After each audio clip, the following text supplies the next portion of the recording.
call that radio. You call that radio TV. No. You call that radio TV. This is You Call That Radio. This is You Call That Radio TV. We are on our 303,000th show since lockdown began. Who's keeping count? But this is an important one. This is the one that counts. We've got the legendary Graham Duff about to join us, talk about the new book that he's done with Marquis Smith, The Otherwise, and many more things. A very busy man. He's done loads since I last spoke to him in October. One of my favourite guests, and I know that a lot of the viewers that have tuned in said it was the best guest we've had on as well. So delighted to have him back on to talk about what he's been working on recently. It's also happy birthday, Joe D'Arc. It's her birthday today, so happy birthday, Joe. She's got a new album out, Minerva Wakes, a new project, minervawakes.bandcamp.com, and she has exclusively revealed if you buy a Minerva Wakes album in the next hour, she's going to throw in a free lyric book and a t-shirt, I think she said as well. More details on that coming on later, but I'd like to just bring on the legendary Graham Duff. Graham, can you hear me? Graham? Hello? I can indeed. Can you hear me? Yes, mate. I think there's a bit of delay. Hey, Thank you so much. Can you hear me okay? Thank you. Thank you for joining us Hi, tonight. can you hear me okay? Yeah, I can hear you fine. It's a bit of a delay. It's a bit of a delay. But we'll work around that. We can work around that. There's a slight delay going on. Absolute pleasure. Thank you. Thanks for asking us back, Mark. Anytime, Graham. I'm a big, massive fan of your work. What I would like to ask right now, you're working on so many things, but the main focal point right now is this incredible book you've wrote with Marquis Smith, and hopefully it's going to be a film. So let's start with that.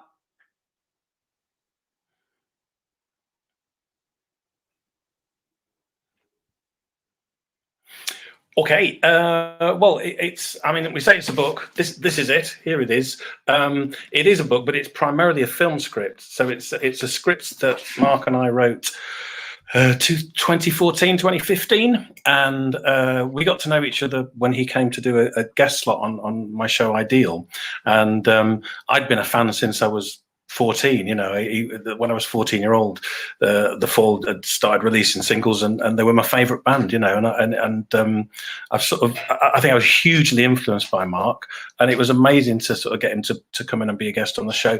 And then we just sort of, I don't know, after being starstruck for about 10 minutes, we just started talking about writing, and I think that's the level we connected on. I think really, right, because I don't think he ever saw himself as being a rock musician. I think he saw himself as being a writer who happened to work within the rock form. And so we got on really well, and we started talking about doing a TV series together. And then after a while, that developed into this film idea. So we pitched it to people, but people were very scared at the time. Very scared. Of course they would be. I remember watching that episode of Ideal. As a big, massive fan of Ideal, it was Marquis Smith's on Ideal, and you're like, what is going on? It was one of the best moments in television as far as I'm concerned. But I'm just wondering, so I like the way that you say he considers himself as a writer. I remember watching a documentary with Marquis Smith, and I was just very curious about how does he write? And somebody asked him that question, and he said, well, I'm not going to tell you all my secrets. Yeah, I think that's one of the key things about Mark. I think, you know, there's whole websites and fascinating websites like the Annotated Fall website and stuff, where people go into absolute depth about his lyrics, and there's loads of sort of cross-referencing of what things are quotes from and what they're allusions to, and some of it will be right, some of it will be wrong. But what's fascinating is there is so much in there. He was so well read, and despite what people might think, in terms of him being such a huge consumer of alcohol, that might have dulled his memory, that was absolutely not true. His memory was pin sharp, and he could remember lines of dialogue from films and books from decades ago. You know, So yeah, and I think he's sort of. I think early on he realised that it was good to be enigmatic, to not decode himself in public. I think some artists, like say David Byrne, he decoded himself in public. He did a lot of interviews in the South Bank show, and he talked about the process he used. And I think once you know what the process is, it does rob you of a little bit of the magic. And I think Mark was quite conscious of that. Amazing. And is it obviously as a writer? So forgive me if I'm being wrong here, because obviously I just know Marky Smith through the Fall and the music and the stories and everything about the Fall. But you say he's a writer, and obviously you were working on this book that's out now. I'll put a link in the comments in a wee minute for the otherwise. But had he ever worked on anything like a script or a film before? Am I being ignorant by not knowing, aware of anything that he'd worked on before? Well, he had when I first started talking to him about possibly working together, I wasn't thinking that we'd write together. I was just saying to him, if you've got some narrative ideas, I'll help you pitch them. I'll just be of whatever service I can be, But then he got back in touch and said he didn't want to write something together, and I didn't know this, but he'd actually written a full film script before, which he co-wrote with Eleanor Pellew, his wife, called the World Age 4 or the World Age 3. I think it's the World Age 4, about animals taking over the world. But he never mentioned this, and I only found this from Eleanor about a few months after he died, and I just thought that was really. That we'd been working on this film, and he never mentioned that he'd written another script. But then I realised it was because he didn't want to look back at that. He wanted to press on and do the new thing, whatever the new ideas were.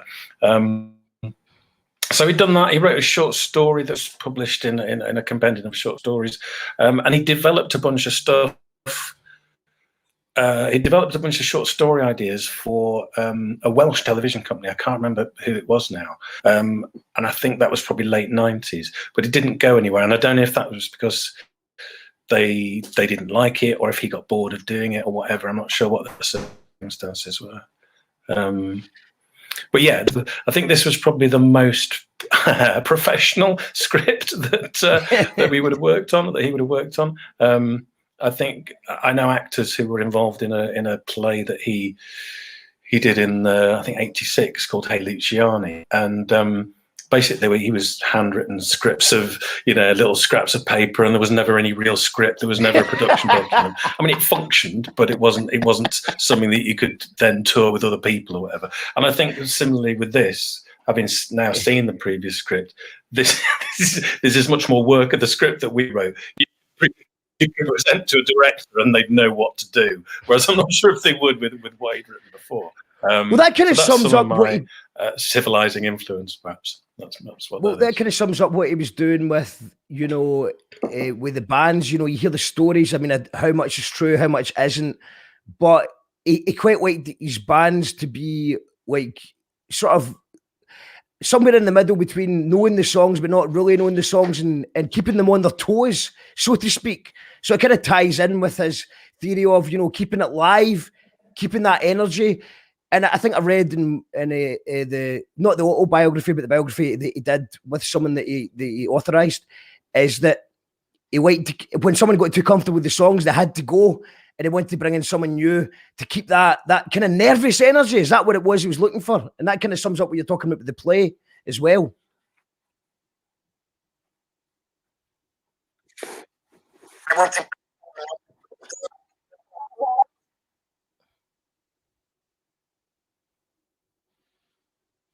Graham, yeah, I think that's right. I think one obsession or one driver perhaps that Mark had, which I think you can see across all things that he worked on, the lyrics, the music, the artwork,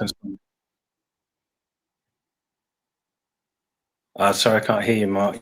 You've gone. All right, sorry, no, I think it's just a wee delay, man. I think there's a wee delay on the internet. I think the internet is delaying. I can still hear you, man. We'll tell you what we're going to do, Graham. I feel like I've probably frozen, haven't I? Yeah, you have frozen, Graham, but it's okay. What I'm going to do is, I think you should log out, shut your browser down, come back on, and I'm going to play a song while we do that. So I'm just going to do that. Graham Duff, ladies and gentlemen, he'll be back in a little minute. He's just going to sort out his internet. and we will be back with Graham Duff, absolute legend, telling the tales of Marquis Smith and the book that he wrote with him before he passed away, sadly. The Otherwise, which is available now, it's like a script for a horror film that they wrote together, and hopefully one day it'll be turned into a movie. But you don't need to wait for the big wigs to give it an okay. You can order it right now. I'm going to put the link in the comments so that you can order it right now. If you're a Marquis Smith fan, then go for it. Who's in the house? We've got Paul and Colette. Hi, folks. Hope all is good with you. Love, baby doll. Hello, Colette. How you doing? Evening, says Lou. Cool. Oh, Grand Dame in the house. Check out her show she did on Sunday, the NFT launch. It was amazing. We've got Tam the Van, who's one of the guys who taught me more about the Fall than anyone else. We've got Issue 3484. Love these stories from Graham. Legend. He is an absolute legend. And thank you for tuning in. Issue 3484. And we're going to play a little song just now. We're going to be talking later on about Graham's new record label. And this is going to be one of the bands that we can exclusively reveal. I think we're exclusively revealing that are going to be on the next thing. So it's this is Wrong Circles, a band called Wrong Circles, Death to Crusadia. And before I do this, I just want to say that Graham's taste in music is excellent. And not only because he's played me in his show, but that's obviously I've been a fan of Graham's for many, many years, way back in the Ideal days. I love his stuff, like everything he's been involved in, I've loved. And then one day, my band Gyro Babies got tagged in his radio show. And I was like, Graham Duff, and the name rang a bell. And then when I looked into it, it was the actual Graham Duff who played us on his show. And ever since then, I've been a big fan of his radio shows. He supports new music, obscure music. He's up for anything. He's actually played my side project, Jackal Trades, which involves kind of, it's almost like Scottish hip hop. Sorry for swearing. And he's embraced it, and I really appreciate that. He's open-minded to all sorts of music. So I've not heard this song that he's suggested yet, that he's signed for his new record label, but I guarantee it'll be good because this guy knows his tunes. And this is Death to Crusadia by Wrong Circles. And then we'll get back to Graham and talk more about the book. Let us know in the comments what you think of this.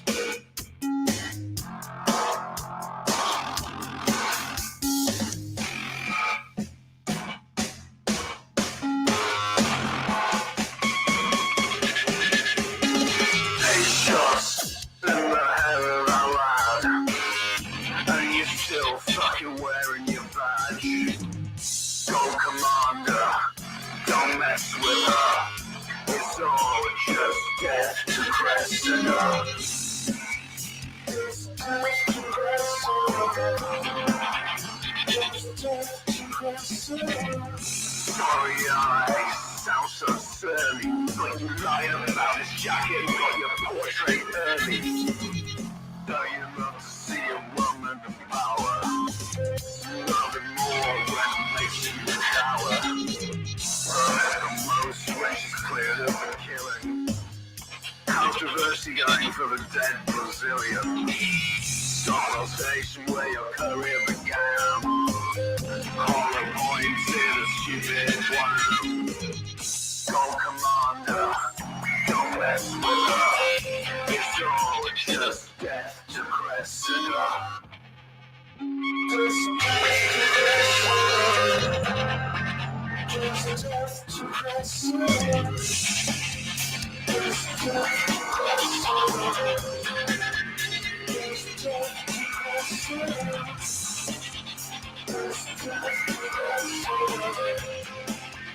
Just death to Cressida.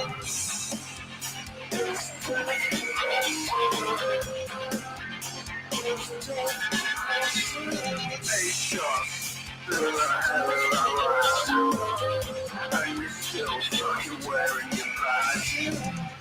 Go, commander, don't mess with her. It's all just death to Cressida.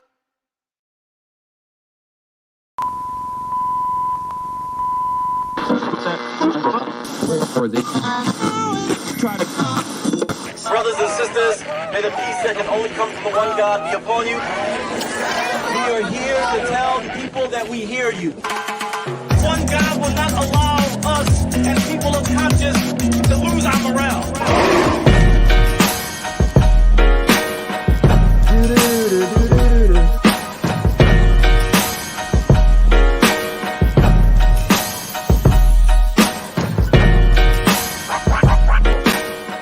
Powered by our patrons.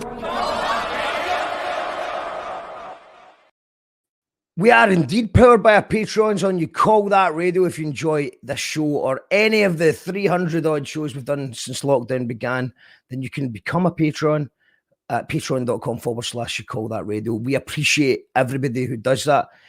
Going through some of the comments, Kevin Williamson, who was on the show last week. Hello, Kevin. Loving the fall chat. Renegade is a masterpiece. We've got Eshu saying his radio show is brilliant. His music knowledge is insane. He selected all of the music for Ideals. And what a soundtrack that was. Wrong Circles, loving this. Wrong Circles, we're on.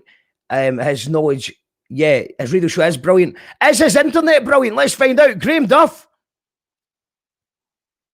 How's it going, man?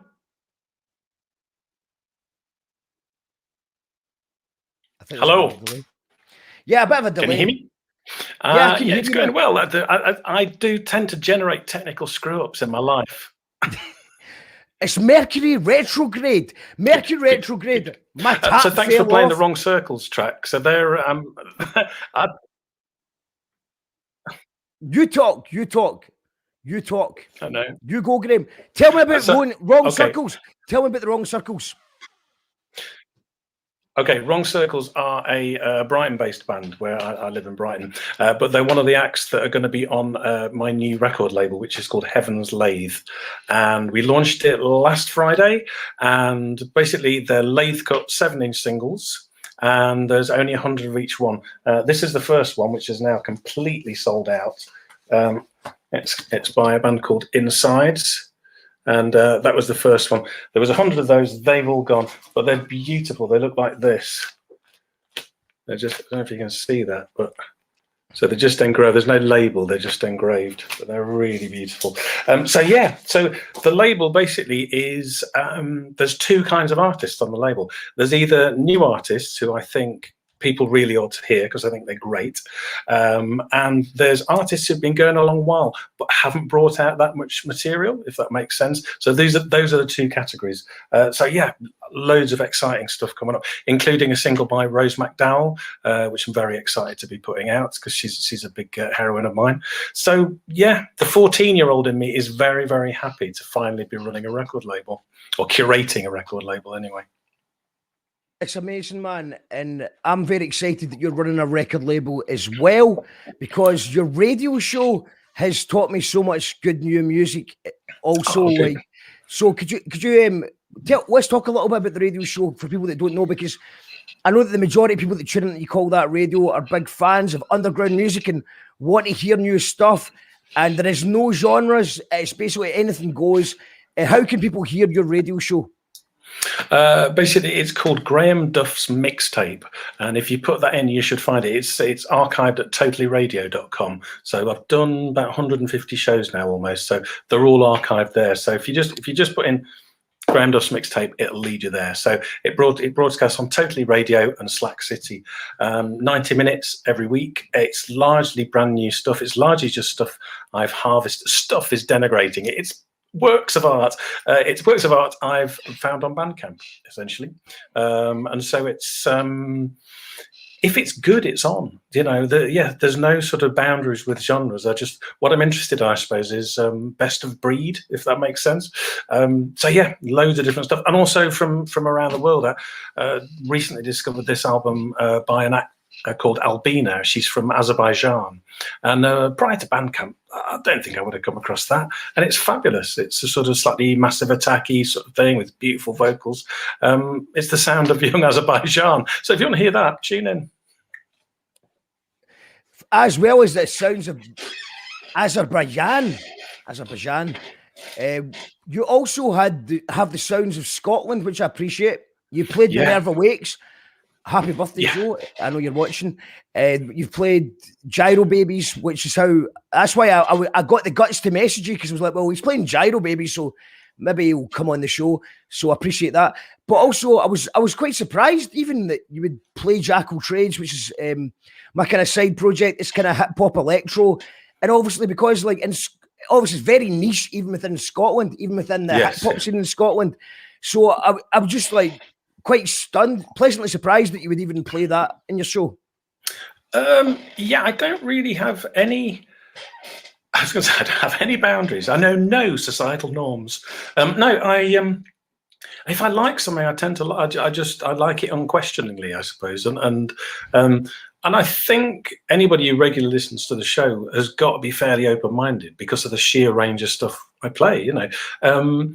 So I think every so often there'll probably be a point where somebody will turn off or turn it down because they don't want to hear loud Belgian techno or they don't want to hear whatever. But I don't know.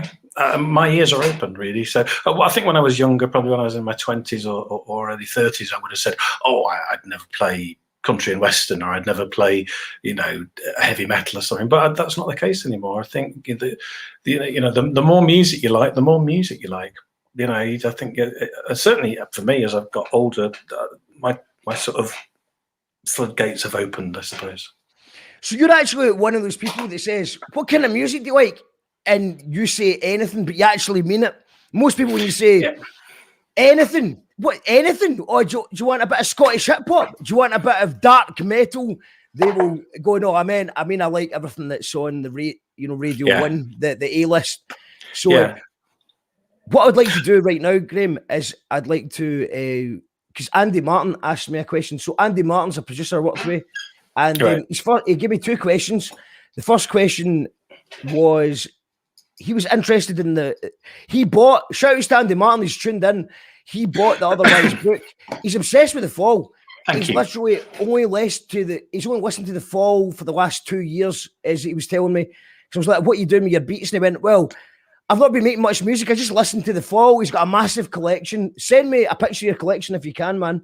And so this is he asked me if what music. His first question was, what music, when, if any, when you were writing you're writing this book, film script, whatever you want to call it, with Marky Smith, were you listening to any music at that time, if anything? I can't speak for what Mark was listening to at that time. When we were writing it, I was listening to Remit a lot, which was the current album of that period when we were writing. Certainly when we were working on the script, which has got great tracks on it like Lodestones. And so I was listening to a lot of The Fall, funnily enough, because it chimed with what we were doing, Mark was fairly, Mark, I think was probably more, well, if you look at the range of cover versions that The Fall did, I think that tells you like how wide his tastes were, psychedelia, Sister Sledge, country and western, everything's in there, Captain Beefheart, it's, I think, I don't know, it surprises me when people are so prepared to reduce what they like. There's a great line in Play a Piano by Kurt Vonnegut, and somebody says, show me a specialist and I'll show you somebody who's painted themselves into a corner. And I think that sort of resonates with me. I like that. That's an amazing term, man. It's absolutely brilliant. And Andy Martin's second question, if anyone's got questions, you can comment below as well. But Andy Martin's second question was a test to see. Now, this is a tough question. Loop. Yeah, right. So this is Andy Martin. I'm just going to play a small piece of this sample. I know there's a few fans of The Fall who are tuned in. So let's see if anyone else can figure it out. It's a very small loop. And if you're you need to be, we're all big Fall fans here. Kevin Williamson is tuned in. See if you can figure this one out. What is this from? This is a sample that Andy Martin took. Sorry if any lawyers are watching. Don't worry, we don't make any money in Jackal Trades, so just get that out of the way. But this is called I Hate My Notifications. It's off the new Jackal Trades album, which is available to pre-order on Bandcamp. Can you figure out which song from The Fall this song comes from? Social's not working. The day I delete this is the day I day something. I hate my notifications. medications, but love the dopamine of when they like my state is legal. Instant connection all day. I can't take it, I can always reply, cause I'm sick of it and waiting. 24/7, 365. Took a day off once and it's back rumors I had died. I'm in 24/7, 364, 23/7. Right, that's enough of that. That's enough of that. So It's good. Yeah, I like that. Well, I like that a I'll lot. tell you what. If anyone can figure that out, they get a free. You call that radio T-shirt sent out to them tomorrow. We'll let that one go around. It's by the way, I know the answer, and it's very difficult. It's very difficult, but I know that there might be a Fall fan who's going, I know that. So if you write the answer in the comments and you get it correct, you call that radio T-shirt. That's sent to you in the post tomorrow morning. Owen Brindle says he has no idea. Lou says, I love an eclectic taste in music. I like anything too, from Gyros to Beyonce, Pearl Jam to Neil Diamond. And then there's that Scottish hip hop. Good on you, Lou. Good on you, Lou. Very good. Yeah, so... Can I just say, Owen Brindle, hello. Owen is a very old friend, but I've not seen him for many, many years. But he was at when we had our first band. He was the drummer in the band, and I was the shouter. But yeah, hi Owen. Hope you're well. And what did your music sound like in your first band? One half Joy Division, one half Susie and the Banshees, I suppose. but I mean, they were really good, but I just couldn't sing. That was the thing. I think my lyrics were probably not too bad, but I just wasn't much of a singer, really. It didn't stop me, mate. Didn't stop me. I just kept shouting. If you just keep shouting, eventually someone will listen. Is what I've learned. Yeah. Owen says you were a great shouter. A great shouter, you, man. And but yeah, man, Graham. So we're talking about. Let's go back to the book because I've now got the link of the otherwise link. So I'm going to put that in the comments for anyone who's not. So, what is the chances of this being made into film? I'm sure that's what you want. Oh yeah, of course. Well, we're in. I don't want to jinx it really, because we're in very, very early talks with a few people about this. But I think it's a possibility. I think there's a possibility we can get it made, which is obviously, gladdens my heart, because I mean it's a real shame we couldn't get it made when Mark was alive. But I think Mark just scared a lot of people. I never saw the scary side of him. I don't doubt that there was a scary side of him, but I didn't see that. With me, he was always generous and kind and really sweet-natured, and we had a laugh. We laughed a lot, and he was a really gentle, funny guy. And I think if I'd have been a bassist or something, then maybe we would have fallen out. But I'm not. I can't play an instrument to save my life. So. Yeah, I think. Sorry, I forgot what the question was. Now I was so busy eulogizing about Mark. What was the question? Just obviously the people want the film, and I just think that. I think especially because obviously everyone would want the book when Mark was alive, but I think the fact that when Marky Smith passed away, I think so many people were just overwhelmed by his legacy. Like, see, honestly, every other night in this show, someone's on this show with a Marky Smith story, whether they supported them or they went to a gig. It's just a constant thing. Yeah. When you have that so much of a back catalogue, you've played that many gigs, you just seem to bump into everybody. So I think that even off with the bigwigs, if the bigwigs are watching this right now and they're thinking about should we invest in this film or not, then you definitely should, because if you don't invest in it, I think a crowdfunder, I think the fans would invest in it. I think we all want to see Marky Smith and Graham Duff's horror film come onto the big screen. Oh, thank you. Yeah, I mean that's definitely that's what we're working towards. So I don't want to talk about it too much in terms of it being an actual film, because it's such early days. But there's a will to do it, and I think there's an audience for it as well. And I'm immensely proud of it as a script. The script we've got is like a second draft, so we'd sort of worked on it over a couple of years really. So it's quite, I think it's quite polished, and certainly anybody who's read it, it's got a great response from. But it's a very weird situation, because most films that you would go and see, you wouldn't have already read the script, would you? And I, so that sort of makes the stakes a bit higher in some respects for certain members of the audience. The fact that some people are going to, if it does get made, some people will go already knowing the story, knowing the twist, knowing the denouement. That's quite weird. But then a lot of things about Mark were quite weird, so maybe that's suitable. No, 100%, man. It's absolutely like, I think that the film needs to be made. I think that it's quite, what's different about this situation is that obviously because it's a script, it's a wee bit different. But at the end of the day, how many books have been made into films, and people still enjoy the films. Obviously, most people tend to say the book's better than the film because they're working in their own imagination. But have you ever been in a situation whereby you thought that the film was better than the book? Ooh, that's a good question. Interesting. Yes, I think, well, this is a very mainstream example, but I would say that the film of You Only Live Twice is definitely superior to the book. And I've seen the film, I don't know, 10, 15 times. I've read the book twice, and I read it again recently, and it's deathly dull, a lot of it. There certainly isn't an enormous underground layer in a volcano.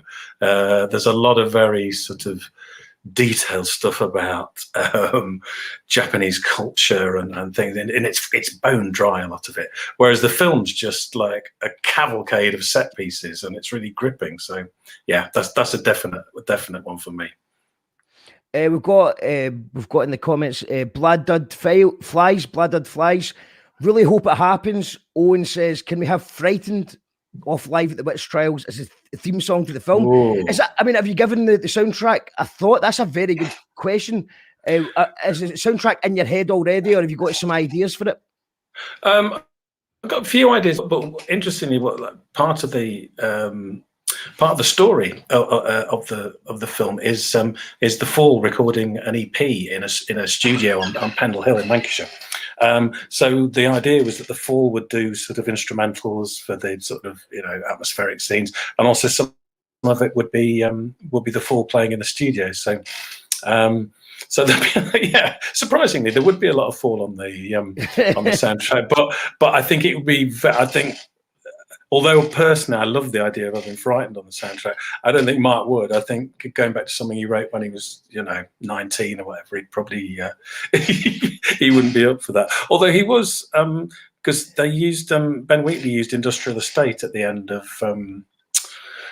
his film High Rise, which I thought was a brilliant film. And he asked me if I'd mind asking Mark if it was all right to use Industrial Estate on that, and I thought Mark might bridle at that, but actually he was perfectly up for it. And I think he was a Ballard fan as well, so I think he really appreciated the connection. With the Fall, it needs to. I hope it happens, and I'm sure it will happen. I just genuinely believe it will happen. I'm 100% sure it will happen. Oh, that's good to hear.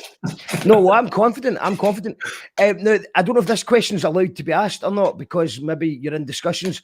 But if you were to do the film, who you just mentioned the Fall are in the film, who would what stage of the era, what era of the Fall is in the film, and also who would play Marky Smith?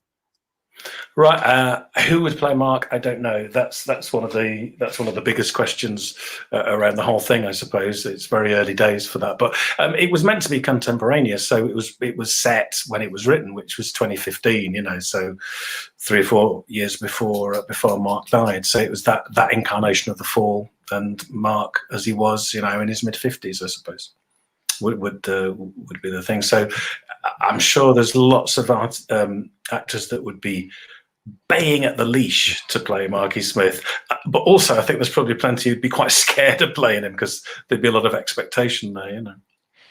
Absolutely, but I think there'd be no shortage of people who would put their names in the hat for that. Kevin Williamson said, when I heard turn off your notifications, Facebook troll came to mind. Yeah, Kevin, well, that's thank you for retweeting that video yesterday as well. I appreciate that. That's just one of the songs on the new Shackle Trades album, which is available to buy now. And I actually want to talk about this because, Graham, what I've done just now is rather than release the album on all the platforms, which every YouTube person has told me that you got to go everywhere at the same time, get the buzz going. I have released it on Bandcamp secretly. There's only 2 tracks in the Bandcamp. I released it That's a good idea. on Monday, so it's private, and it will go out in a general release later on in the month. It's so topical that it needs to go out this month. It's definitely going out this month. But I just thought I'm going to try and bribe nosy, curious people to hear it earlier, and hopefully get a few more digital downloads before it goes on Spotify. And obviously, now that you're running a record label, and I know that you're focusing mainly on the vinyl side of things, but do you use Spotify? What's your general opinion on the digital world that we're in just now with releasing music? Well, it's quite polarizing, isn't it? Because I think for music consumers, it's obviously a great time to be alive, because you can get lots of stuff that you wouldn't have access to otherwise, and you don't even have to pay for it. And obviously the flip side of that is it's one of the worst times in some respects for music creators, because a lot of bands say to me, "Oh, we get loads of listens on Bandcamp, but nobody actually buys it," And I think that's not true that nobody buys it, but I think people have got a very cavalier attitude to to music and music production. And obviously doing a weekly show, I could I could be contacting everybody and say, "Oh, if you send me your stuff, I'll play it," but you basically cost a quid or 50p for a track is what it costs to buy something off Bandcamp. Some albums you can buy for a quid. I don't begrudge paying a quid for something that's great and I'm going to possibly listen to for years to come, when you think how easily a quid's spent. So I'm a huge advocate of Bandcamp. I don't think it's perfect, but I think it's very good in a lot of ways. Spotify I don't use. I find Spotify infuriating. I think the way, this is just personal opinion, I'm not advocating we all boycott Spotify, but the way the sound's compressed, I really don't like it. That's a bit ugly, and I don't like it as a business model. I think there's a very interesting essay written or interview recently with a guy from Wolf Eyes, the band Wolf Eyes, and he was basically saying if somebody played one of their tracks on Spotify continually for like a month, they'd earn such a tiny amount of money, and most of that money would go to people like Celine Dion. Wouldn't actually go to them because of the way it's set up. And that's horrific, isn't it? Really. So yeah, I don't use Spotify. I almost exclusively use Bandcamp. Yeah, man, it's fuck Celine Dion, I would say too. And, not. I mean Celine Dion as a metaphor, and it just seems like the rich get richer and the poor. It's a kind of it's a mirror of society. That it's the same thing. The rich get richer, and then what you mentioned a really good point there about Spotify being what a time to be alive for a consumer of music, because I was against Spotify. I did my one-man boycott for about 4 years. There was no Gyro Babies or Jackal Trades on Spotify for many, many years. And then I kind of gave in. And it was because I went on we started driving to festivals, and I was on, someone had Spotify Premium. Because every time I tried Spotify, it had adverts. And I was like, this is terrible. Why is anyone even into this? And then when I tried the Premium, I was like, all right, you can pick any song you like. And the algorithm is fantastic at guessing what you're into. So they have made a fantastic app there, and that's why the music's on there, because I know that people are there, and that's how they're listening to music. So it's got to be on there as well. But the reason I'm using Bandcamp first is I just hope that people that really care about the music are going to buy it now before it goes out in a couple of weeks, and then they'll listen to it before anyone else. I hope that's the case, because I know that I'm guilty of myself. I'll listen to an album on Spotify and I'll go, if I like it, I'm going to buy it. And then you do like it, but then there's so much music that you forget to buy it. Yeah, no, it feels to me like it's all still coming to rest. I don't feel like we're at the sort of optimum point for how digital music is sold and consumed yet. I think I've got no idea what it is, but I sense we're a stage away from something a little bit more ideal that benefits the artist more. And maybe it's some artist-led platform or something. I don't know. I'm too old to know. That's the problem. Me too, mate. Me too. It's on TikTok these days, and I'm like, right, that's it. I'm not doing TikTok. Yeah. And then and there's lots of artists that come on here that are doing very well in TikTok, and I don't judge anyone for using TikTok, but it's like I've got too many passwords. I've ran out of passwords to remember. Yeah, I know. You say if you use the same password for the same thing, you'll get, people will rob your bank account. So I'm using different passwords for everything, and I've ran out of passwords. I can't do it all, man. I'm on. I've got what I've got, and I've got. I've got a question here from Owen. He says, one more question, and then I'll shut up and listen. Is there any chance of an ideal film?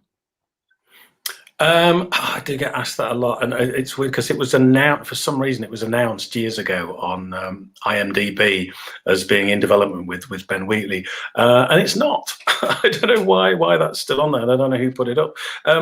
No, there might at some point possibly, but it's certainly not something we're working on at the moment. We were weirdly at the beginning of last year, Johnny and myself and a couple of other promoters were talking about doing a stage version of it. We were going to try and do a stage version of it with like the Friends reunion.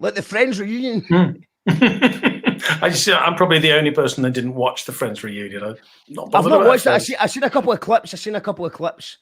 And it was just interesting to see, what happens to plastic surgery really in the future. But yeah, I mean, I've not actually watched all. I've seen a bit of clips of it. Good luck to them. But yeah, I mean, a bit. Obviously, Johnny. What's Johnny Vegas up to these days? Well, he's had a series on called Carry On Glamping about setting up his own campsite, and also he's done a couple of other things as well. Well, he's actually just had this series on that I script edited for him, actually, which was on UK Gold, written by a very talented writer called Jason Cook, who I co-wrote Heaven with a few years ago. So yeah, it's him and Sean Gibson as an unlikely detective duo. So that's just been on UK Gold, and it was a pleasure working with him again on that. That was good fun.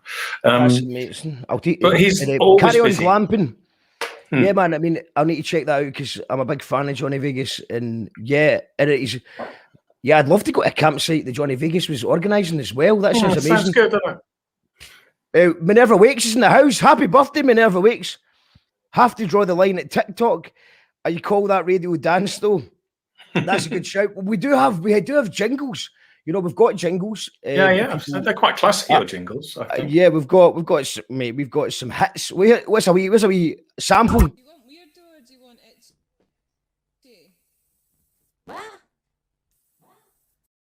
If you don't really know what's going on, there's a show that also doesn't know what's going on. Call that radio TV. You call that radio. Call that radio TV. You call that radio TV. That's just one of many jingles we've got. By the way, that jingle is sung. I wrote the words for it, but that was sung by the incredible Amelia Baylor, who is a comedy genius working in Glasgow. She's lockdown. She turned lockdown into a Twitch channel, and she's on air about 3 or 4 nights a week, and she does one night where she just sings songs. She takes cover versions and turns them into songs about snacks she likes, and she does wigs and snacks, I think it's called. And I'd recommend it. She's very, very funny. But yeah, maybe we should get you call that radio dance for that. Also, I've got some news. From the always supportive Angela Doughty, who says that she has pre-ordered the book. Thank you, Angela. You always, thanks. Angela. Getting a stamp of approval from Angela. We need to get a wee jingle for the stamp of approval from Angela, because Angela supports the good stuff. And thank you very much, Angela, for supporting it and all the good things you do. Bloodud Flies has got a very good point. He says the only thing Bandcamp is missing is a playlist option. Yes, that is true. Yeah. Very true. Very true. And I mean, Bandcamp, there was a golden era of Bandcamp. Because I'm looking at my sales compared to, maybe 2014 to 2016 to 2018 to now. And it's not that I've got worse or I've got less of an audience. It's the opposite, I would hope. Well, I've definitely got a bigger audience and the numbers have went down. And there's the only thing that I can put that down to is that people don't need to buy it anymore. They can just stream it on Spotify. And the playlist is a very good reason why people, the Bandcamp app, people aren't using as much. I think a lot of people buy things from Bandcamp to support me, but they maybe listen to it on Spotify, and that's fine as well. I mean, that's the best Spotify listener, is the person who buys it in Bandcamp anyway to show support. Yeah. But yeah, maybe they could do that. We've also got R. Shackleton saying, "Hi all, looking forward to reading the book script. Just a guess, but is the sample from the Wire track Cactus?" Yes, okay, that is not the right answer. Also, I've just realised that Kevin Williamson was making a play on words earlier on when he said Facebook troll. He was talking about, what's the song? Fiberbook troll. Fiberbook troll. Right, I get it, Kevin. That is also the wrong answer. That is the wrong answer as well. It's not easy, man. I mean, the thing is that Andy messaged me going, "Can you tell what..." I didn't even know. I'd already recorded the song. I went, "Do you know what song from the Fall I sampled?" And I was like, "Oh, for fuck's sake!" Like, worried about legal issues. Obviously, I'm always worried about legal issues. But I was like, then when he told me the answer, I was like, "There's no fucking way I would have got that." I'm going to tell you the answer in a wee minute. Well, I'll tell you just before we finish. We've got. I love her pizza parties. That's Amelia Baylor. She's hilarious. Her pizza parties every Saturday night on Twitch. Check out Amelia Baylor. Very funny. Happy 21st, Joe, says Greg. Owen says, "Carry on glamping is a brilliant example of how not to set up a campsite that ends up being brilliant." like a free party, like a wee rave. We've got we've got loads of comments coming in. I'll try and read them out in a wee bit. But I was wanting to ask you about the absence of normal. Yes, that's a series that was on Radio 4. So we did the second series earlier this year, and it's short stories written by Alexei Sayle, which I've adapted as like standalone dramas. So yeah, they were absolute pleasure. Alexei is really good to work with because he's really sweet and gentle, but he's still so full of bile, as he used to be when we first became aware of him. So that's really good, and the stories are funny, and we got great casting. The last episode of the series was had Maxine Peake in it, doing like a monologue essentially, and I've wanted to write for Maxine Peake for so long, and that was a real pleasure, and a sublime performance. And in the first episode, I got to perform opposite Tim McInnery, so that was a real buzz as well. So that was really good fun. So yeah, hopefully we're going to do another series next year, but we're sort of we're waiting to hear. So doing that. One other thing I was going to mention is it's Record Store Day this Saturday, and I've written this book as well. I've written another book, which is there you go. Graham, how do you find the time? How do you find the time? Like seriously, I don't know how you do it. Like you're just doing things all the time. Sorry, yeah. Please tell me about the new book. But I just had to have a moment of pause, going, another book. I know. I'm not a big fan of free time. I just like doing stuff. I like creating stuff. And the thing is, that's what I do for work, but that's sort of also what I do for leisure. So, that's how the radio show came about, the music show, because I was just making myself playlists and mixtapes all the time to listen to. And I was just thought, I should be sharing this. But Graham, I'm very lucky that that's what I was doing before lockdown, and then lockdown came along and I was fucked. So I just started a podcast, and thankfully, because we've got a few people who chipped in a couple of pounds a month to the Patreon, it's meant that I can pay my bills just about by talking to interesting people like yourself. So I feel very grateful and very lucky and blessed to be able to do this. But I mean, what would you say? Do you ever? It's a very good question, because I feel like it's there's sometimes I feel like it's work, and sometimes I feel like it's leisure. Is that the same for you? What bits are annoying? What bits feel like work out of the whole everything you do? Broadcasting, writing. What's the bits that are annoying and just you can't be arsed with, basically? The bits that are annoying, and I'm sure most people would say the same, is the bits that involve what you'd call gatekeepers. It's like I can write X number of scripts that I think are, exactly the sort of programs I want to watch. Whether or not I can convince anybody to make them is another matter. So for everything, that's the other thing. For everything that I do, that I can say I've written this book, I've done this. There's 4 or 5 other things that I've not been able to get to the final stage, if you know what I mean. I don't know. I sometimes I struggle with that, but then you meet producers and you meet execs who completely get it, you know. But I do tend to get the thing quite a lot from people where they say, "Oh, I like your stuff because it's a bit weird. So could you develop us something?" And then you develop it, and they go, "It's a bit weird, isn't it?" And you go, "Well, yeah, it is a bit." But anyway, but let me quickly tell you about this. So this is coming out on Record Store Day. It's called PF456, and it's 2 10-inch singles and a 7-inch single, and basically it's about Wire at the turn of the century when they reformed. Loads of photographs. It's really nicely put together. Interviews with all the band and Jake Chapman, the artist, as well. So yeah, it's coming out on Record Store Day, so you might like it. Amazing, man. I've got a message from Andy Martin, who's sending me pictures of his fall collection. That's nice. Yeah, that's nice. He's got more. It's much more than that. He's got much more than that. He's got all sorts. This guy is literally, that's what he said. He's just listened for the last 2 years. Always listened. I mean, he's been listening to Fall forever, but he's just especially been listening to Fall more. He's got all the cassettes. He's got the vinyl, and yeah, we'll maybe tell you the answer to the song. Oh yeah, because I couldn't get that. No idea. Right. Well, he's actually told me the link of it, so it's okay. So it's here. So we'll play a little bit of the song again, and then we'll see it. This is your last chance, guys.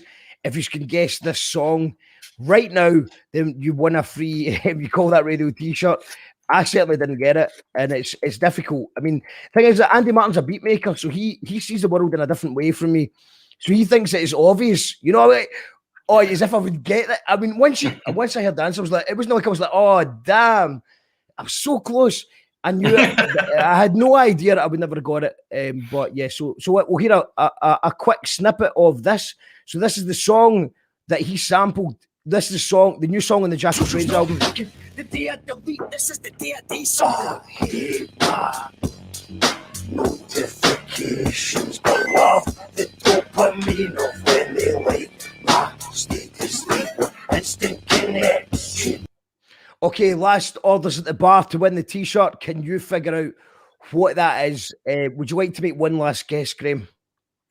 I really haven't a clue. Is it something from The Unutterable? Is it something like Ketamine Sun or something like that? He's actually sent me the link. He sent me the link. It's not, man, but it could be from that. I don't know. So I mean, the thing is that you got to remember, I'm a little bit younger, so I learned Tam the Van, who's tuned in just now. He taught me a lot of the Fall because we travelled around and we just listened to the Fall while we travelled from festival to festival. And Tam would tell me, it's such an extensive back catalogue. If you're too young, it's hard to take it all in. It's daunting, I love it. It's a daunting back catalogue. I love it. I absolutely love it. I love everything Marky Smith did. And I'm a massive fan, but it's like to totally take it all in has been difficult. And I'm not that young, by the way. There's people younger than me that are probably even more confused by it all. But this is the tune, and this is the bit. Apparently, the bit is here. So I'll get it the right bit because he says it's this bit. Okay, so the song was called Chicago Now. Oh, right. So let's just hear how that sounds compared to that, what you just heard. 3. Now.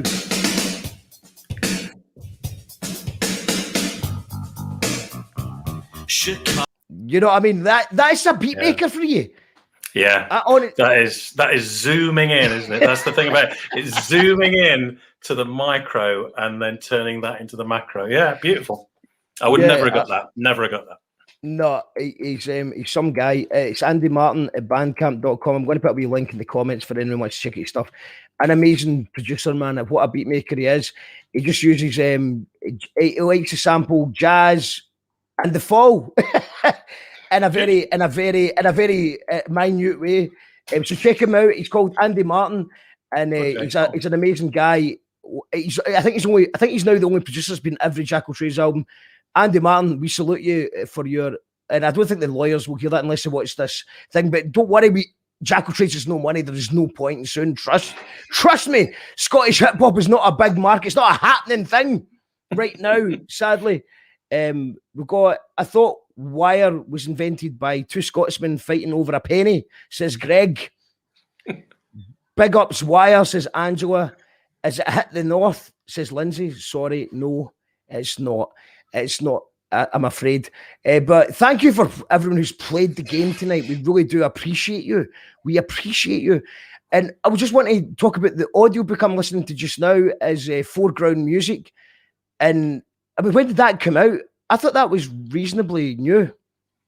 That's my first book. That came out in October 2019.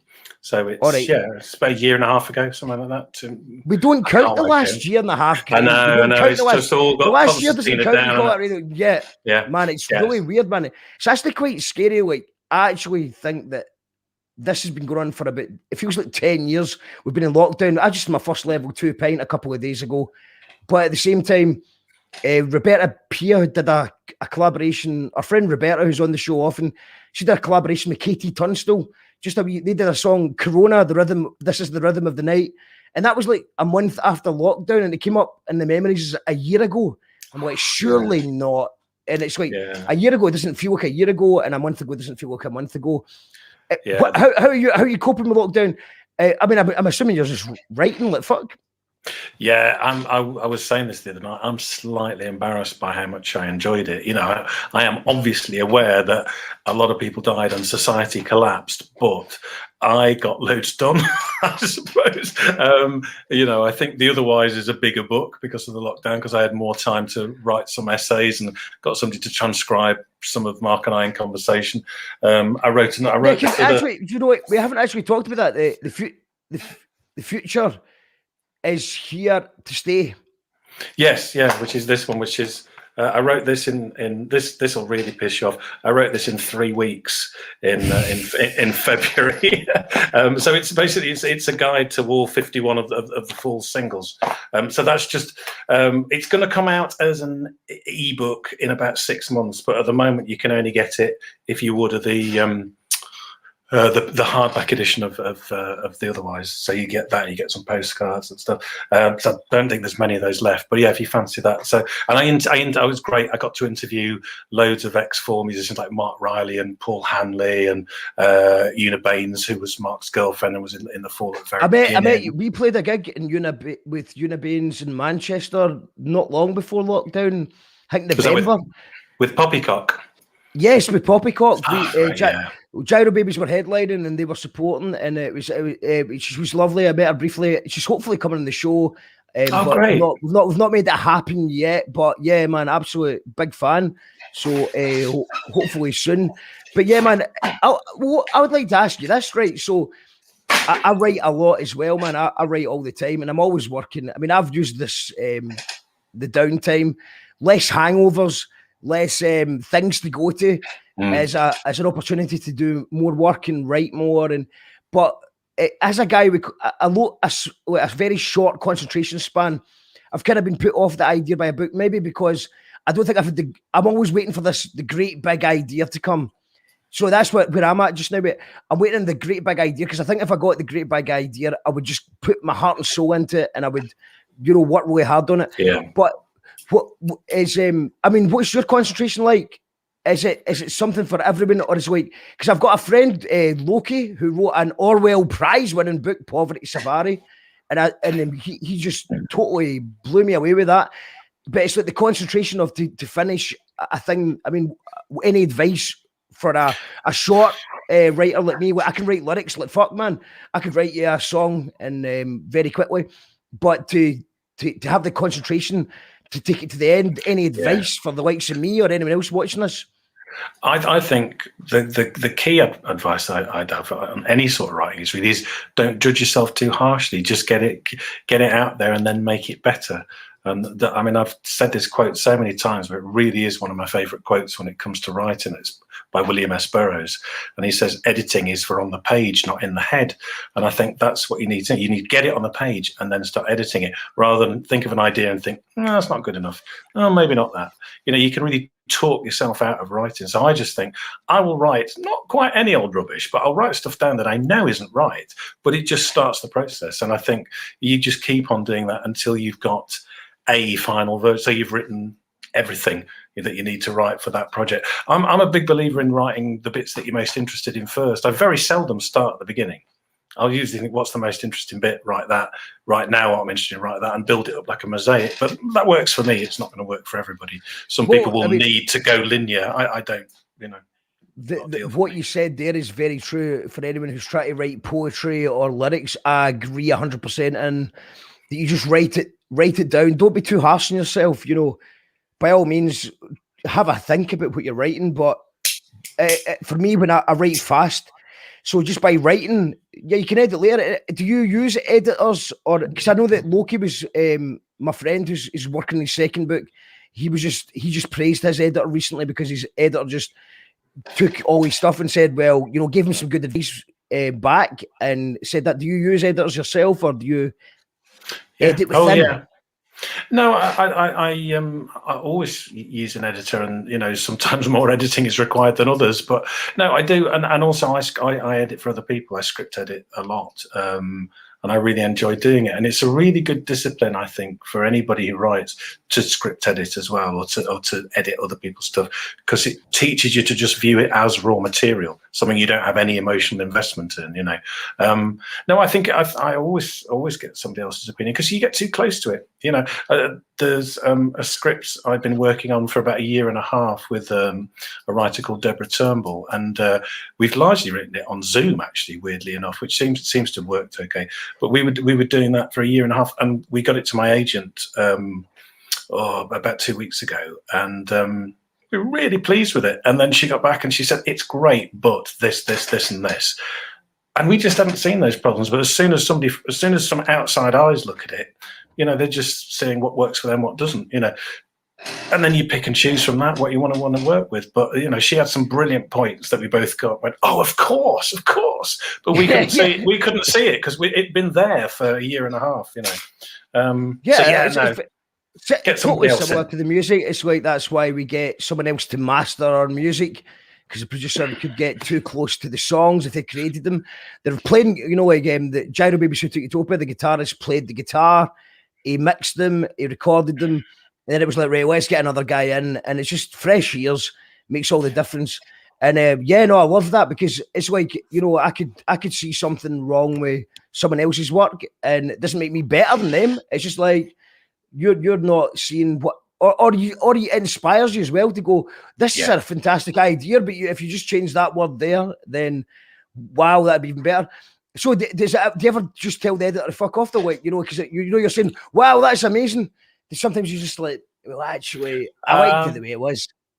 Yeah, there's a few times when I've dug my heels in, but you know, but that's usually because it still comes back to the writing. Usually it's like they've not understood something or not got the resonance of something, and that's because I've probably not seeded it in well enough earlier or something, you know. So I think there's a couple of times on Ideal and a couple of times on Heaven where people were pushing to do something else, you know, or to change something, and you know, me on a co-writer, you'd have to say, well, no, we think this is really important, and here's why, and also sometimes you've got things in your mind that you think, right, well, this is an important factor, but the audience aren't going to know this yet. They'll only know this in 3 episodes' time when you introduce this new bit of information, and suddenly they'll be able to look back at this thing you did in episode 2 and go, oh, that's what that means. And I think quite often as a writer, you're the only person that can hold all the story in your head at one time. And so once things get into production, it gets broken down. So people are seeing it as scenes, as costume options, as whatever it might be. And so, I mean, it's interesting because in the world of comedy, the writer is really invited to be as part of the production. In drama, not quite so much. It's like with a drama, once it's handed to Why is that? I don't know, really. It's just the way it's developed. It's changing slightly. But I mean, certainly, you know, on any comedies I've done, I've been there every day, you know, on set. Obviously, sometimes I'm acting some there, but I'm usually there every day. So if there's any problems, you know, because something might work brilliant as a script, and then you get in the location and it doesn't quite work for whatever reason it might be, and so you think, oh well, we need to rewrite that, or we need to cut something out, or whatever. So it's like, well, why wouldn't you want the writer there to do that? Because they're the person that knows the intricacies of it. And it is less prevalent in drama, but I think it is starting to change now. But I think I think the role of the writer in television is starting to change a little bit more anyway now. There was always that joke about the actress who was so naive she slept with the writer, you know. But I think perhaps writers are sleeping with a few more actresses nowadays. I don't know. I'm not sure. Well, it's interesting what you said about the dig your heels in, and that's exactly a beautiful point, because, so for example, if I'm dealing with a producer or even a band member who says, I think you should do it this way, either you do go, that's a good idea, or you double down and go, this is the way it means to be. But that's a beautiful moment as well, because you go, no, I am sure this is a good idea. While before, when you're putting something out to people, you're a bit vulnerable and you don't really know. But when someone says, that's wrong, and you're like, no, that is right, that bit's right. The rest of it might be shite, but that bit's right. Yeah, I tend to, a little bit like I was saying about with my attitude to the music, I tend to be open to whatever anybody wants to chuck in terms of opinions or ideas on stuff, you know, because, you know, they might have a brilliant, I don't know, there's gags and visual things in loads of things that I've done that have not come from me. It's just somebody's suggestion on the set, and it could be the cameraman, could be one of the actors. You know, actors are quite often saying, would it be funny if I did this, or, you know, would this be more interesting? And so, you know, you just think, well, let's try it. And that actually is usually my attitude, is let's try it. Yeah, let's give it a shot. But sometimes you do just know, and I don't want to give the impression that I'm some sort of demonic presence on set who's going, no, it has to be this way. It has to be this way. I'm not like that at all. But yeah, certain things. It's a bit like navigating the ship, isn't it? You're like a couple of inches to you know, off to one direction will lead you to another country, you know, and sometimes that's a good thing, and sometimes it isn't. It's amazing, man. Well, thank you so much for joining us tonight, man. Pleasure. I'm so glad you joined. You know, not once but twice we've had Graham Duff in the show, and I really appreciate that, man. Let's get a full. I know it takes you a while to do the plugs, so let's have 5 minutes of plugs. Let's start from the beginning. I think the most important thing right now is the Otherwise script, because I think the more people that buy the Otherwise, not only there's going to be feedback coming back from everyone. And what feedback from the Fall fans? If you're a fan of the Fall or you're a fan of horror, you should buy this book, read it, and give feedback. And the more people that are into it, then this needs to be a film. Graham, how good would it be in like next summer? You come on here to promote the film. That'd be ideal. Well, that would be perfect. To be able to do that. It's not out of the question. It's not out of the question. But we're just going to have to wait and see. I've been involved in a number of films and film scripts over the years, some of which got made, some that haven't, and you can never tell. You can never tell. So I like I say, I don't want to jinx it by talking about it too much. I know you can. I know you can, but you can feel it in your waters, can't you?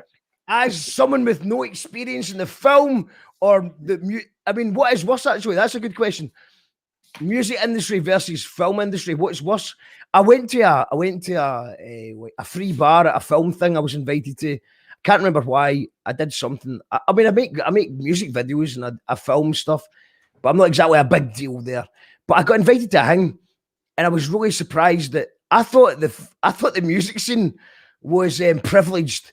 And then I went into the film scene, and it just seemed like it was a little bit posher than I was expecting. Is that same? I mean, like I said, I've only got a tiny little window into one free bar party I went to. Would you say that's representative all around the UK, or?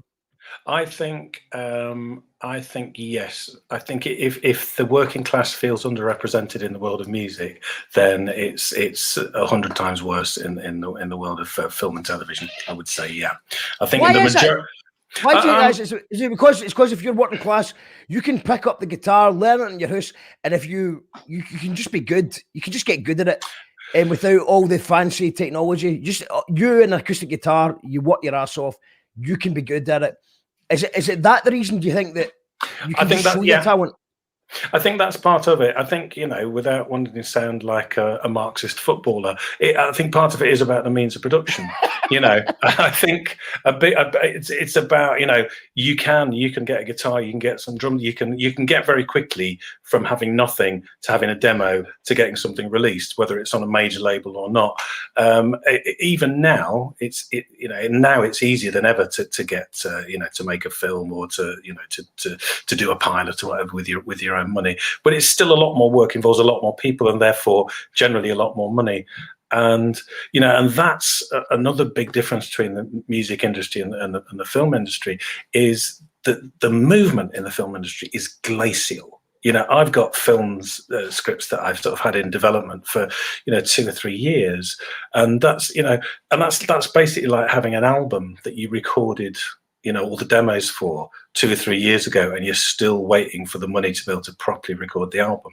So it's incredibly slow in films.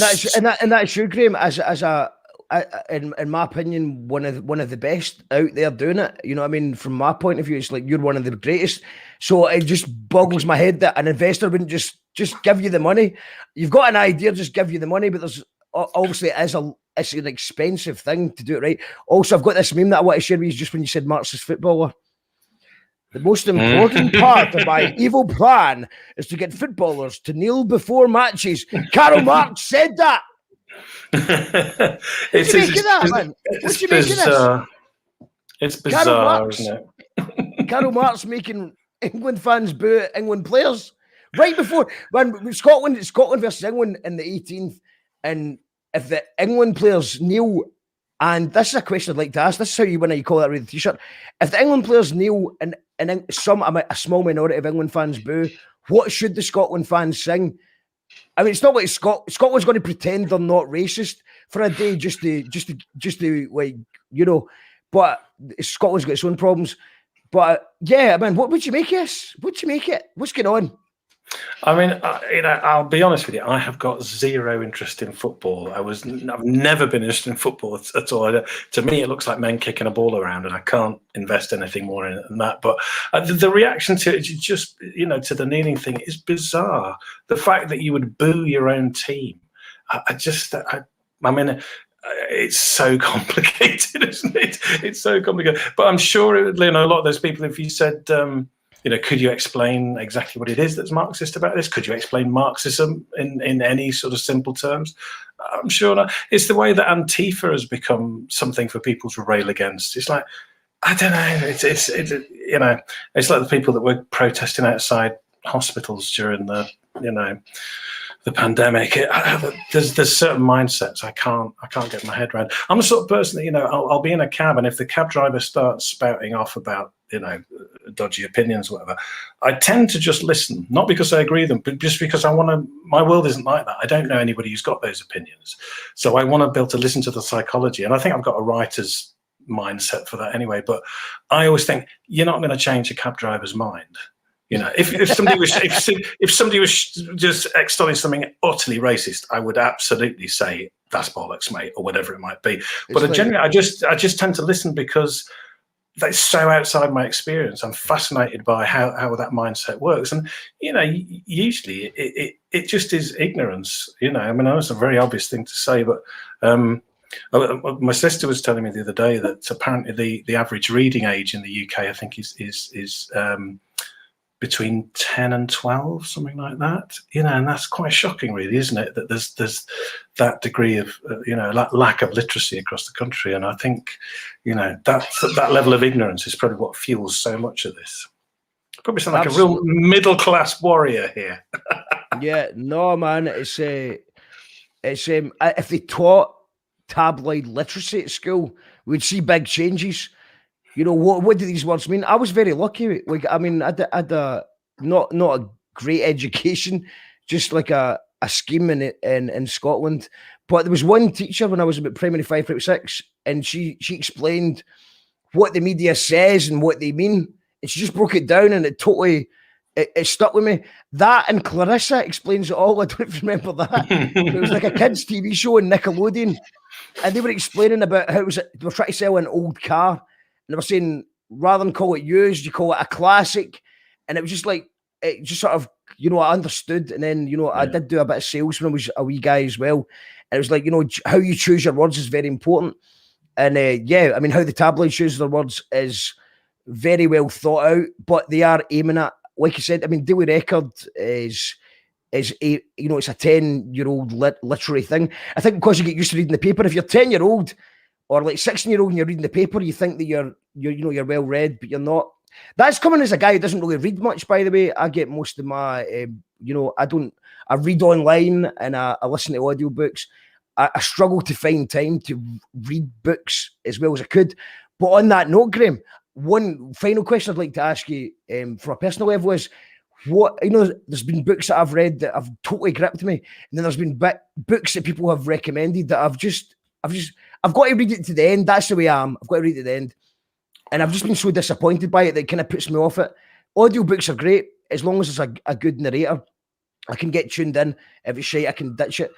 What book should I read? As a guy who's not read that many books, what would you recommend? Wow. So you see, I read very few novels these days, because most of my reading is research for work, so they tend not to be novels. My absolute favourite novel, if you haven't read it, is Cities of the Red Knight by William S. Burroughs. It's just phenomenal. I've read it at least 8 times, probably more. If you've not read that, I mean, any Burroughs is worth a look, but Cities of the Red Knight, I think, is his masterpiece. Or something more recent. I don't know. Have you read Cormac McCarthy's The Road? That's a beautiful piece of writing. I've not seen the film. No. That's a beautiful book. I mean, very harrowing, but beautifully written. God, I should be coming up with something really obscure for you. No. Don't be obscure. No, that's the whole point. It's the first thing that comes into your head. That's the point. Yeah, but have you read Cities of the Red Knight? No, I've not, mate. Like I said, I've not read a lot. I've not read a lot.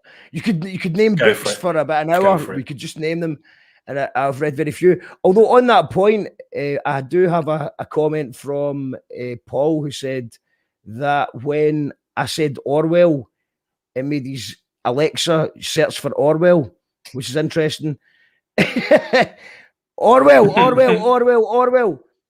Am I ruining your Alexa, mate? I wouldn't have one of them in the house. I wouldn't have them. I've got good news as well. Mary W has ordered the Otherwise. Best wishes with all your projects, Graham. Thank you. So you've sold at least 2 books. Stop it, a complete waste of time talking to me. That's good. Stop it, a complete waste of time. There's at least 2 that you know of. Good chat as always, says John McCall. Thank you, John G. McCall, for tuning in. And Chemical Callum says, I'd love to be involved in the film for sure. The Fall, amazing. Look forward to reading that deeply. A great book taken in class gigs, says Owen. And yeah, it was Paul that said, when you said Orwell, it triggered my phone to search for works by George Orwell. Orwell. Well, 1984 was one of those ones that I did love, and I was gripped by it, and I still think about it. It's stuck in my head. And it was the reason that I read it was because I was releasing some music at that time, early gyro baby stuff. And my brother said, man, what you're writing about is Orwell. You need to check it out. And I'd heard the phrase Orwellian. And it gripped me. I loved it. And it was scary. Still think about it. But now I'm not scared because I live in it. So you can't be scared of what you live in. Oh my God, it's have poppycock music. I hope. Well, I'm not. I hope. It could be anyone from Poppycock, and just were all lovely when I met you in Manchester in November. Have to say before you go that Otherwise is gripping and addictive. Best thing I've read in ages. Bless you. Brilliant. Thank you. There you go. You've got a stamp of approval from a true legend of the Fall, man. I mean, I suppose that must be one of the scary parts about you've got, because the Fall fans are so and the band members. I mean, there's just as many band members as there is fans. So you've got to. You've got to, hopefully they like it.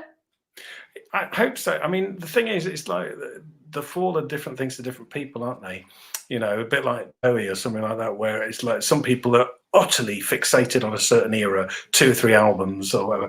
I think there's Fall fans are like that. And there's, I've written a book about the singles, and I've written, there's an essay in The Otherwise about Mark's lyrics. But I'm not kidding myself. There are people that know way more about the Fall than I do. for sure. You know, so and I'm sure there'll be people that they're going, "Oh, that's not quite right," or "Yo, he's completely misjudged that." Fair enough. It's whatever it is to you, and I think. I would hope that if we can get this film into production, I would hope that it will be true enough to the script that people will see that, well, that's what, you know, not just myself, but Mark wanted. You know, that's what we wanted it to be. You know, and it's interesting with the Fall because there's so many brilliant Fall albums, but there's not many Fall albums that are good from beginning to end, that every track's a winner. And that's because they experiment a lot and they do loads of different stuff. And, you know, it's not all going to appeal to you. I mean, we are talking about hundreds and hundreds of songs here, aren't we? You know, it's a never-ending back catalogue. If you're a bench, you're still welcome on the show. I know we've not talked for a couple of months, but please do come on the show. Yeah, do it, you know. Paul says, film and TV is the most nepotistic industry I've ever been involved with, says Paul. It looks like you've sold another book from Chemical Callum, who says, I'm on it for sure. Owen as well says, otherwise pre-ordered. I'll certainly let you know what I think of it. It's not even pre-ordered, it's ordered. It's in the post, mate. We've got Lewis saying, I bought an acoustic guitar in the Nirvana Unplugged chord book when I was 15. Taught myself how to play it. I'm still shite 20 years later, so I can't see me getting an investor. And she also says that she loves Clarissa. Clarissa explains it all. That's a niche reference for anyone of a certain age. As a taxi driver, I've only put 3 people out my car, 1 who threatened me and 2 for being racist. Good on you, Paul. The unracist taxi driver. It's important to not make grand sweeping statements about racist taxi drivers, although I have been in a few of those. But do you know, I've got a theory. I've got my racist taxi theory. I don't know if you want to hear it. I know you're probably very busy, Graham. You've got writing. No, go for it. Right. So if you're a taxi driver, you get up early in the morning. So you're the first person. I mean, the reason I'd be a taxi driver, the reason I wanted to be a taxi driver was because you get the tomorrow's news today. So you can pick up tomorrow's papers at 11 o'clock. So they're, rather than checking the sources online, they're actually all in for the tabloid, whatever tabloid of their choice, or the broadsheet of their choice, because they're getting that news before the other people. Then they pick you up, someone from the airport at 5 o'clock, they go, have you heard about that thing? Because they know, because they've heard it before the other people have heard it. And that's my... So, and because the media is racist, sorry, in case you haven't made that clear, because the media is racist, then that's why that filters out that way. Do you think that that's a strong theory or a weak theory? I think that holds water. And I mean, I should say I wasn't for a second implying that all cab drivers were racists. We did not call you racist, Paul. Paul, we did not call you. Paul knows we didn't call him racist. Paul's a good guy. I know. He throws out the racists. No, I know, but it's just if I think of my encounters with racists in the last few years, most of them have been cab drivers. But that's probably who I attract. But just in terms of people who voice your opinions on it. But I've met many lovely cab drivers too. What was I going to say? There's something else you were saying there that made me think. Oh, I know what I was going to mention. We were talking about Scottish music acts. There's one I've been playing such a lot, and I think he's from Arbroath, but I'm not sure. He's a guy called Liam Dempsey, but he does stuff under the name Deep Sea Creature. And he's got an album out called Bummer, and it's great, man. It's so good. So good. And I was reminded because there's a track called Chemicals on it. When I saw Chemical Callum's name come up. Liam Dempsey, and Deep Sea Creature is that's what he records under. But I think you'd like it. It's it's quite moody, and it's sort of post-punk sort of thing, but great lyrics, and very, very Scottish as well. It's not, he's got his accent's sort of very much to the fore, and he's got a lovely voice. Yeah, check it out on Bandcamp. It feels like I should know this guy, and I like this guy, and hopefully I do already. We've got a song actually to end the show with as well. We've got Lounge Bar Orchestra. I'll let you describe them in a minute, man. I'm just going to read out the last of the comments. The Road is an amazing book. Abby Normal's promoting something. Lorna Literacy for all your Glasgow literacy needs. 5-minute plug. You're welcome. Abby Normal is an incredible artist. She was called Abby Normal, but she just recently got a doctorate against all odds, and she's now called Dr. Normal. And she's got an EP out end of July. I'll be sending you a wee link to her stuff, man. She's brilliant. Oh, cheers. So she's one worth a watching, that Ian. And she also appears. She's one of the backing singers on Jackal Trade's album. We're not on a backing singer at all. The choir of 4 people. She's one of them. Amazing. We've got Dante's Inferno, dictated by John Cleese, is an amazing audiobook. Oh, wow. Well, if John Cleese is dictating, I'm into it. Dipping in and out for Poland. Shouts to Craig Henry for Poland. And Eunice says she's up for it. Right, let's I'll send you a wee message and let's get that happening, because I would love to have a chat with you. Okay, let's just end it with, we're talking about new music. You mentioned Deep Sea Creature, who I'm going to check out. Hopefully I do already know. The name's not ringing a bell right now. Please give a plug for any, before we play the last song, which is Lounge Bar Orchestra. Is there any other bands that people should be checking out just now? And then you can describe Lounge Bar Orchestra. Ooh. And that's where we'll end it with some tunes. Yeah, cool. Well, if it's not too indulgent, I'll mention a couple more of the artists that are coming out on my label, which is called Heaven's Lathe. So the Lounge Bar Orchestra, which we're going to hear in a minute, are on the label. And I'll tell you about them. Enjoy that, Graham. Enjoy that. Look at hey, that. Flashy. That was very quick. No expense. So there's the next release, which is coming out. There's a record coming out every month. So July's record is going to be by the Academy of Sun, who are an amazing ensemble. They brought out an album last year called Quiet Earth. It's really ambitious. There's something of Nick Cave, something of Kate Bush, something of Coyle. They're sort of defiantly queer, just great songs. So they've got a single coming out next, and that's called It Is Finished When It's Destroyed. And then the one after that is going to be by Lounge Bar Orchestra. And they are... it's a guy called Greg Healy, and he does music as if it's 1970s library music, but it's done with such great detail, such affection, and he's got a great sense of melody. And so I can't play the track that's coming out on the label because they come out as on vinyl only, and then 6 months later. Can we just touch on that? So basically, this is secret vinyl. So, because this is basically what we were talking about earlier on about the Bandcamp, you've got to buy it to hear it. So basically, this is only available if you listen, if you buy the vinyl. You can't just go to Spotify, you can't buy it digitally. No, it's I really like artifacts, and I think maybe that because that's my generation, I don't know, but I love Bandcamp for the immediacy and being able to just have all this stuff that's not taking up loads of space, the digital tracks. But I do like artifacts, and I like, as I was showing you before, these are really nicely done, So yeah, you can buy it there's 100 of them. You can buy it as a 7-inch single, and then it's about 6 months later they'll possibly be available as a download. But yeah, initially we just wanted to create something that feels special and is special. Their lathe cuts, so the sound on them is beautiful. So yeah, the Lounge Bar Orchestra are going to be the one in August. Then we've got Unika Zern coming up. It features Stephen Thrower and David Knight, who were with Shockheaded Peters and Coyle and Cyclobe. A Rose McDowell one, and then we've already got another slate of releases which are more international. So in the next slate, there's going to be people from Canada, people from Sweden as well. So some trans artists, some non-Caucasians. There's everything. We got everything. But anyway, the Lounge Bar Orchestra. This is a track from his last album, and it's called Washing Lines, and it's quite dreamy, I think. This.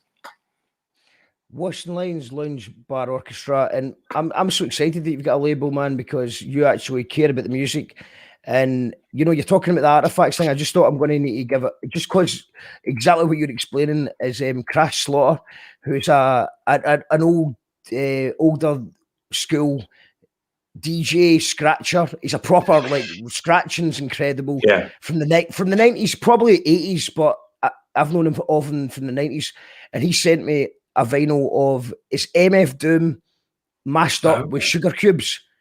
And oh wow, that sounds good. Yeah, it is wow, man. And basically it was only limited to 100 copies, and because I didn't buy it in time, it was gone. I went, is there any left? He went, no, they're gone. And I went, can you send me a digital copy and I'll write a review? And he went, no, it will never exist digitally. You either got it or you didn't. But then what ended up happening was, my understanding is that Bjork's record label, or the record shop in Iceland that runs Sugar Cube stuff, Bjork stuff, they said, can we get that? And he's like, so they've ordered more in. So he sent me a copy, and it's amazing.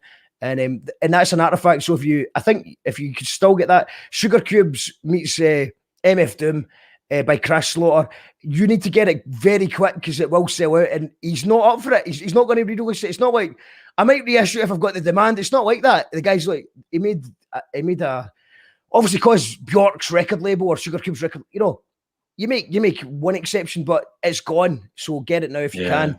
And thank you so much, Graham. We've got lots of lovely comments coming in. Paul says, I love it when Graham is a guest. Interesting stories, a passion for his subjects. Bladud, whoop. Dog Brain says, Owen. And thank you so much, Graham, for Pleasure, being here tonight. And a real pleasure, Mark. Thank you. We will go to Washing Lines, and I'm really excited to hear this. I've not heard this yet. And check out Graham's show, Graham Duff's mixtape, to hear more amazing tunes like this. And please do support very local music, you know, local independent artists. Or if you live really far away, support really far away local independent artists. That's how it goes here on You Call That Radio. Thank you, Graham. This is Washing Lines by Lounge Bar Orchestra. Cheers, man. Cheers, man. See you later. Bye. See you again. Take care.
Amazing stuff. Washing Lines by Lounge Bar Orchestra. Thank you so much to Graham Duff tonight for he's an amazing writer, actor, comedian, everything he does, and it's such a great ear for music. Go and support this label, heavenslathe.co.uk. Go and treat yourself to some vinyl, and go and check out Graham Duff's mixtape. Just Google that. It's on Totally Radio and other places. Go and check that out. And please buy the Otherwise, the book he wrote with Marky Smith. Go and buy it, read it, digest it, give feedback. and let's get those. Let the investors know that this is a film we need to see. It's a film we need to see. Thank you. This is You Call That Radio. We are powered by our Patreons. So thank you to everyone who supports the show. If you've enjoyed tonight's show, then there's another 300 odd shows you can watch back. We've had some amazing guests. There's no adverts. There's no funding. There's no sponsors. So if you enjoyed the show, please sign up to Patreon for a couple of £1 a month. You win prizes and you get bonus content. And you're helping us build the thing for the price of a pint or a coffee a month. And we appreciate you. Thank you very much. And we'll see you when are we back? When are we back? Well, it's we're back on Wednesday for an England versus Scotland poetry slam. So England versus Scotland, the old enemy, doing a poetry slam together on Wednesday night. I hope you can join us for that. Greg says cheers. Danny says a bike ride in France. Love it. R. Shackleton says thank you. Perfect track to end a great show, says Blooded. It was. Great show. Thank you, boys, says Owen. Thank you to everyone who's tuning in. And obviously, Paul said earlier on, thank you, Paul, for not being a racist taxi driver and actually throwing out the racists. We appreciate you as well. This has been You Call That Radio TV. Please make sure you hit that subscribe button, and we'll see you next week. Bye. See ya. All systems go. Ignition.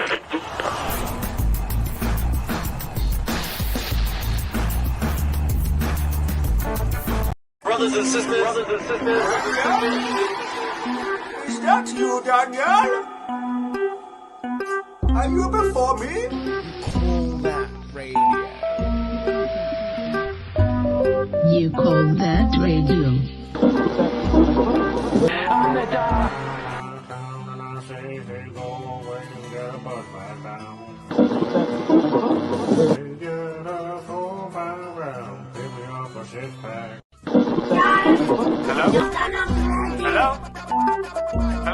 Hello, yes, this is Dog.